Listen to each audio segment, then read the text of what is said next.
정말로 일본을 제대로 겨누어서 쟤들이 뭘 하려고 하는지를 좀 알고 거기에 상대를 하려고 한다면은 우리가 좀 상대를 정확하게 보고 뭘 하려고 하는지를 좀 알아야지 되는데 우리가 조금 어쩌면은 굉장히 정당한 그러한 역사 인식임에도 불구하고 뭔가 살짝 비껴나와 있어가지고 잘못하면 또 헛스윙할 가능성이 있다라고 하는 그런 생각 여기서도 같습니다. 그러니까 아베라고 하는 사람이 전쟁 가능한 국가를 만들겠다 그러면서 뭐 대륙으로 막 저벅저벅 한반도를 기지 삼아서 대륙으로 막 저벅저벅 들어오려고 한다라거나 아니면 과거와 같은 요즘에 인도 태평양 전략 같은 것도 그런데 뭐 대동아 공영권의 부활을 갖다가 얘기한다라거나 그런 얘기들이 혹시 막 유튜브에 나올지 모르겠는데 그거는 뭐 기분은 좋아요. 막 일본 막 그렇게 얘기해 버리니까 이거는 정말 때려 부숴야 일본이다 이렇게 나올지 모르겠는데 사실은 일본은 그게 아니고 딴 짓을 하고 있을지도 모른다라고 하는 그래서 정말 유효한 그러한 그 대응을 우리가 생각하기에는 오히려 조금 장애가 되는 그런 생각일 수도 있겠다라고 하는 걸 먼저 좀 말씀드립니다. 그래서 지금 그 일본이 먼저 주장하고 미국이 받아들인 모양새로 전개된 인도태평양 전략이라고 제가 말씀드리는데 인도태평양 전략은 이 부분은 잘 생각하지 못하는 것 같아요. 미국이 먼저 얘기하고 거기에 일본이 동조한 것처럼 사람들이 생각하시는데 사실은 전략 구상으로서는 미국이 나오기 전에 미국이 물론 이 인도태평양 얘기를 많이 했습니다. 거기에 이익이 있다라고 하는 얘기를 많이 하고 있는 와중에 이거는 뭐 힐러리 국무장관 시기에 그러니까 오바마 때 그런 얘기가 좀 나오기 시작했죠. 이른바 재균형이라고 하는 말과 동시에 이 인도태평양에 대한 관심이 나오기 시작했지만 이거를 전략이라든지 아니면 구상으로 만들어낸 거는 일본이 먼저였습니다. 뭐 그건 나중에 말씀드리겠지만 일본이 먼저 그거를 스트래티지라고 하는 그런 걸로 정식화해서 만들어냈고 미국의 트럼프가 그걸 받아들이는 형식으로 지금 그게 진행되고 있습니다.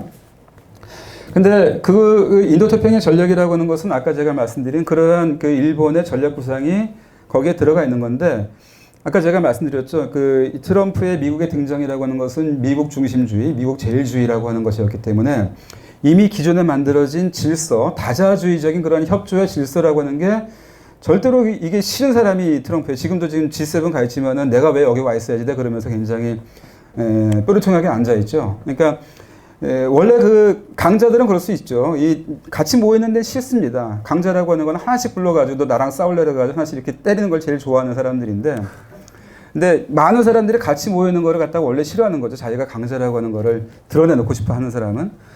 근데 그동안에는 모두가 모여 있어서 거기서 얻는 이익도 있으니까 같이 모여가지고 그냥 하는 척 했던 거인데 이제 아주 그냥 미국도 자기 모습을 그냥 드러내기 시작했다라고 얘기할 수 있겠죠.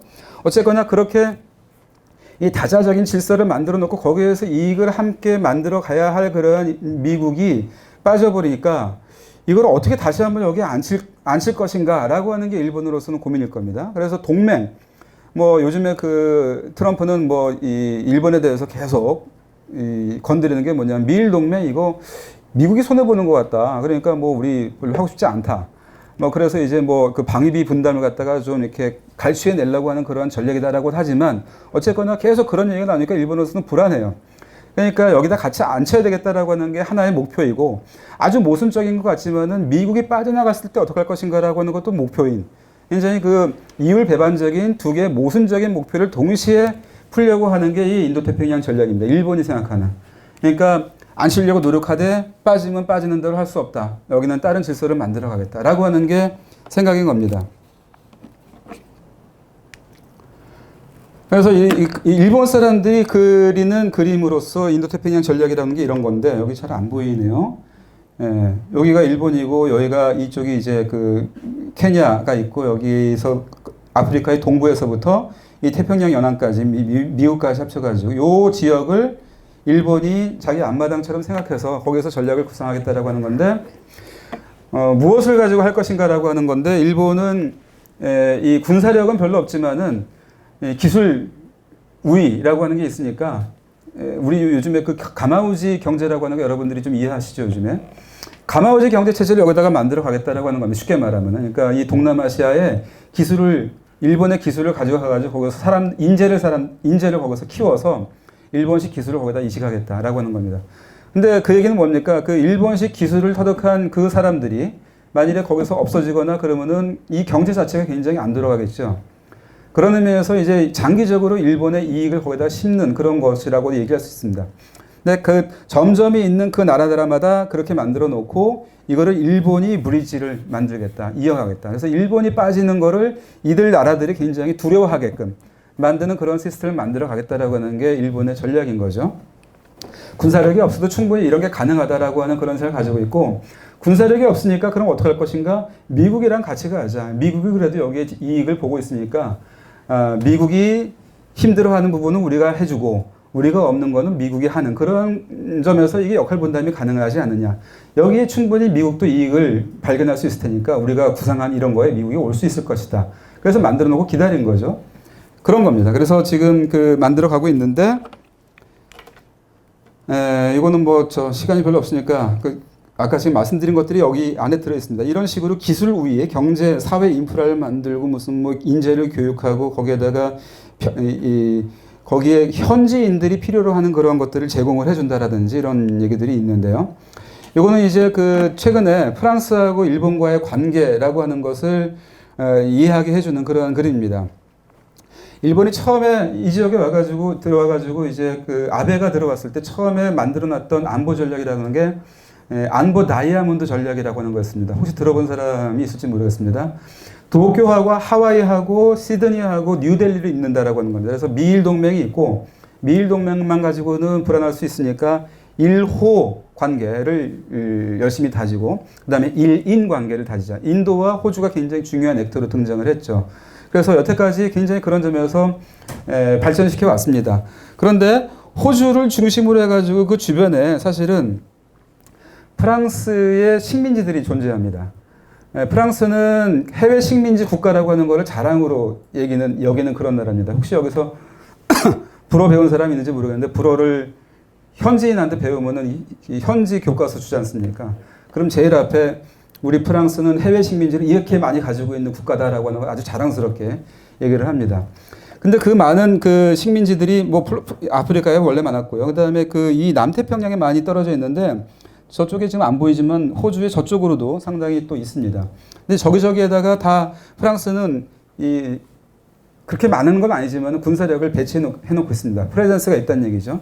그러니까 이들 지역을 잇기 위해서 이 프랑스 해군이 굉장히 여기에 활발하게 그런 해상 활동을 하고 있습니다. 그리고 그렇기 때문에 호주하고 프랑스는 또 굉장히 또 협력 관계를 갖다 진전시키고 있었고요. 그러니까 일본은 호주를 징검다리로 삼아가지고 지금 프랑스까지도 지금 포섭하는 그러한 관계를 보여주고 있다라고 하는 겁니다.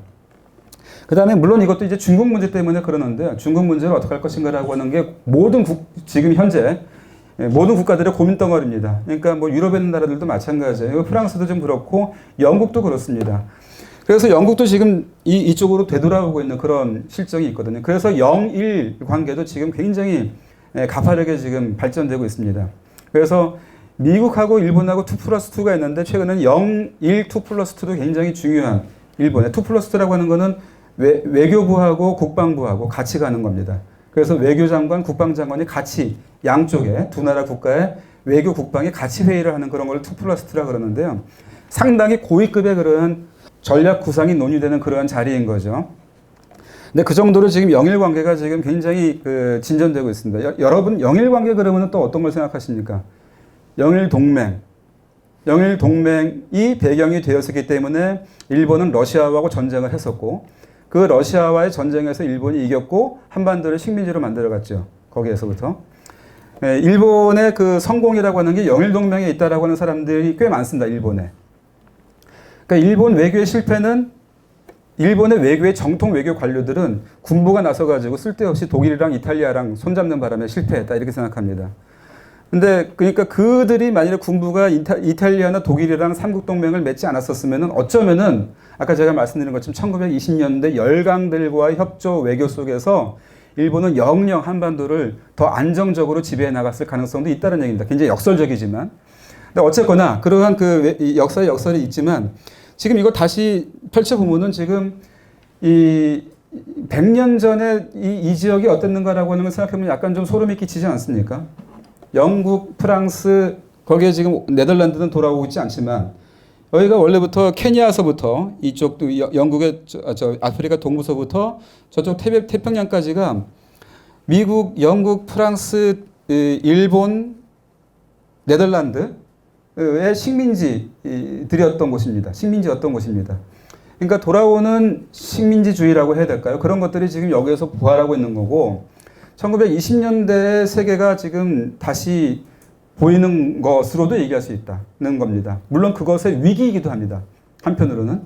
그러니까 너무 이렇게 겁먹지 마시고 이게 그런 의미에서는 국제정치가 지금 돌아가고 있는 게 지금까지 잘 기능하고 있던 것이 지금 위기에 처했기 때문에 이러한 변화가 보인다라고 하는 겁니다. 그러니까 우리는 무엇을 해야 될 것인가라고 하는 게 마지막에 더 굉장히 간명하게 우리한테 지금 숙제로 나올 텐데요. 이런 상황에서 우리가 무엇을 할 것인가라고 하는 게.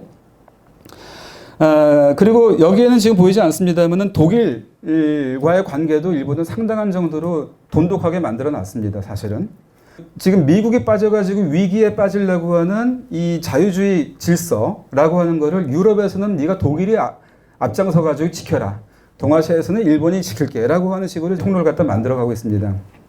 그 얘기는 뭐냐면 지금 독일까지 끌어들이면은 그러니까 패망한 독일과 일본, 그 다음에 제2차 세계대전에서 승전국이었던 국가들이라고 하는 게 다시 이른바 열강들 간의 협조주의 외교를 통해 가지고 이러한 이 자유주의 국제 질서를 앞에서 이끌어가는 국가들이라고 하는 생각을 가지고 지금 빠지려고 하는 미국을 한편으로 교육시키기도 하고 한편으로 엄포도 놓기도 하고 그러면서 끌어오려고 하고 있다.